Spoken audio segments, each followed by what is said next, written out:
This is Pioneer Field Agronomist Scott Eversgerd in a wheat field in southwest Illinois here in Washington County this morning. Looking at this wheat crop that's developing actually pretty darn fast. On the outside row specifically, we're starting to see some of the heads come out. As we get to the middle of the field, the bigger areas, we're seeing some heads come out, but they're basically right there. Some things that are very important when that head comes out.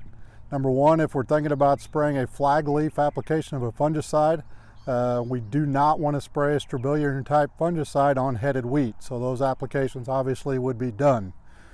Second thing is once that head comes out, we know we're a very short period of time away from Fusarium head scab infections. So of course Fusarium head scab is going to infect the head during pollination. At this particular stage, we're probably setting 7 to 14 days away from pollination on some of this wheat. Now that's all going to depend on exactly where you're at and exactly what variety, maturity wise, you have planted, and of course the weather. If we get some bright sunny days, that's of course going to move along very quickly. If we continue with clouds and rains, that's going to slow it down a little bit. As you think about applying for Fusarium head scab, we all know timing is critical. This year there is going to be a new product on the market, Ravis Ace, that will allow a little bit wider window of application, so check that product out. If you're looking at applying for head scab, and then of course the products we've used in the past like Prosaro and Carumba are still available as well.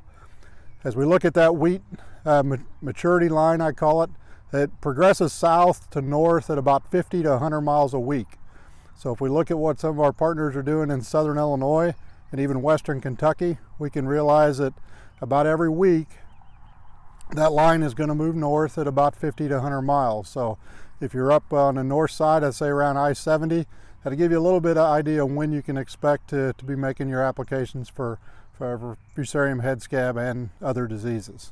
From a standpoint of corn, we all know we're getting a little anxious about where our current status with corn planting. Just not a lot of opportunity to get anything in the ground. Starting to get a few questions on should I be switching maturities. Basically what we will always say here in southern Illinois, and history has pretty well told us this is true, is we'll stick with our current plan, stay the course, and at least through May. As we get through Memorial Day weekend, we'll start looking at plans, maybe changing a little bit. But we do know that hybrids have the ability to adjust as we plant them later in the season. Basically every day delayed planting after May 1st, the hybrid will adjust, requiring 5 to 7 less GDUs to meet physiological maturity. So we know with that going on, we can continue to plan our current list of hybrids well through May and still be in pretty good shape as it comes to dry down in the fall. Last topic I want to hit on this morning is talk a little bit about burn down and killing some weeds out there, cleaning some fields up. One thing to think about, several growers have talked about, is when we do get an opportunity to maybe get back in the field, obviously the sprayer can probably travel a day or two before the tillage equipment. So maybe look at spraying some of those soybean fields, getting caught up on some of that. We know those fields are going to go to beans, so we can go out there with our burn down type products, get those fields cleaned up, and here we are in May, so at any given point when that field dries out, it's going to have the opportunity to be planted to soybeans as well. As you're thinking about some of the other fields, as you're thinking about residual chemicals you're going to apply, just be cautious of what you're applying as you look at possibly rotating away from corn to soybeans. Look at products like Metribuzin, like Metolachlor, products that will give you the ability to go to corn or soybeans as you look at what may be planted when the weather finally dries out.